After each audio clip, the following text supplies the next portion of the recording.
Japan's long-governing Liberal Democratic Party, or the LDP, suffered a shock defeat in parliamentary elections that happened on Sunday. It also saw new right-wing populist groups make significant political ground. This could see a tectonic shift in Japan, a country that has been one of the world's most stable democracies. Prime Minister Shigeru Ishiba has vowed to stay on in his post after his Liberal Democrats and their coalition partner lost 19 of the 66 seats that were up for re-election. いつまでという期限を今考えておるわけではございません。先ほど申し上げましたように、アメリカの関税措置、あるいは物価高への対応、明日起こるかもしれない自然災害への対応、そして戦後最も複雑で厳しい安全保障環境、このような喫緊の課題について解決の道筋をつけると、全力で対応すると、そのことを申し上げておるところでございます。Now this means that the ruling party no longer controls the upper house of the Diet or the Japanese parliament. Now the ruling party is in a minority in both houses of parliament, and Prime Minister Ishiba is running a minority government in coalition with other parties. So much so, after Sunday's shock defeat, he's facing calls to step down after the setback wounded the Liberal Democrats, who have led Japan for all but 5 of the last 70 years.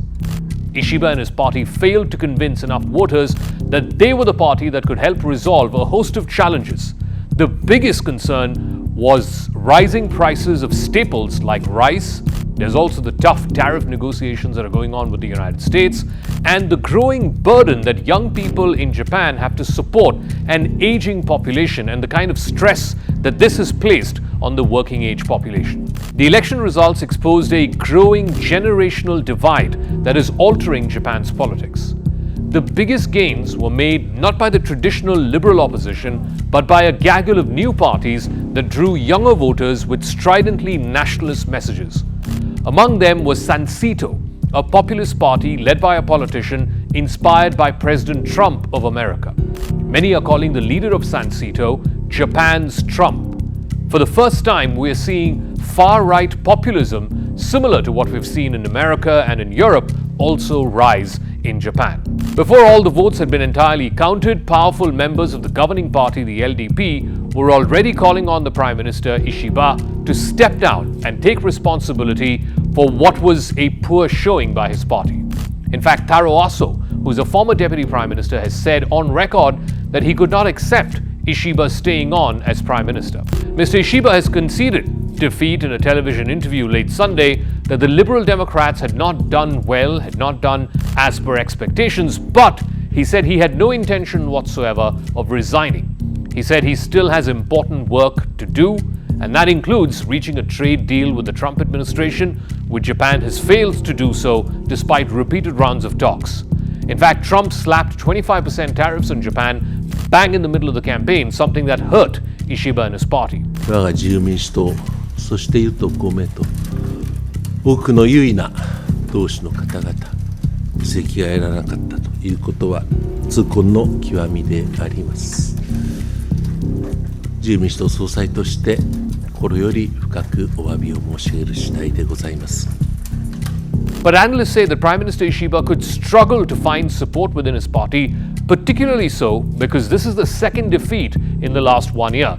Last year, the Liberal Democrats lost their majority in the lower house, which is the house which directly elects members of the parliament. And now this year, they've also lost their majority in the upper house. If Prime Minister Ishiba is forced to step down, it could create a political paralysis at a time when Japan faces an increasingly assertive China.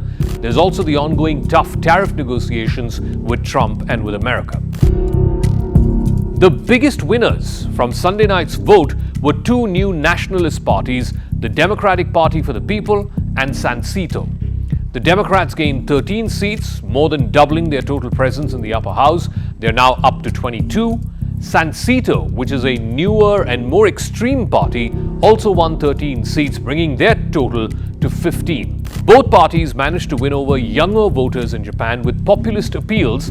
They said that they will strengthen the military. They will also cut a consumption tax that has been paid for pensions and other costs to support Japan's growing population of senior citizens. Sansito, which had barely been a presence in the national politics of Japan, rose almost overnight with promises to put Japan and Japanese first. The party called for stopping an influx of immigrants who fill jobs that have been left vacant amid Japan's declining birth rate. But Sansito says that these foreigners threaten Japan's social stability. Japan has about 3 million or so foreign-born residents, which is still much less compared to immigrants in Europe or in America. Sansito was born on YouTube during the COVID-19 pandemic. It spread conspiracy theories about vaccinations, about a cabal of global elites. The party broke into mainstream politics with its Japan First campaign. Sansito became the talk of town, and particularly both in America and in Europe, because of the whole populist and anti-foreigner sentiment that the party stood for. The party's leader, Sohei Kamiya, a former supermarket manager and an English teacher, told Reuters before the election that he had drawn inspiration from the US President Donald Trump and his bold political style. He's also drawn comparisons with Germany's AfD and Reform UK, although right-wing populist politics is yet to take firm roots in Japan, much like they have in Europe and in the United States. In fact, he also controversially suggested that the Japanese emperor must go back to the pre-World War II tradition of keeping concubines, and that women should stay at home and raise children and not work. Voters interviewed at polling stations in Tokyo and other cities said that while some of these populist policies were too extreme for them, they wanted to protest against the ruling party, the Liberal Democrats. They say the LDP has lost touch. It is out of touch with the mainstream of Japan. Most of the people's anger was about rising prices of staples, particularly rice. Eventually, this may be more about teaching the ruling party a lesson more than the rise of right-wing populism in Japan. The next few weeks in Japanese politics will be worth paying close attention to.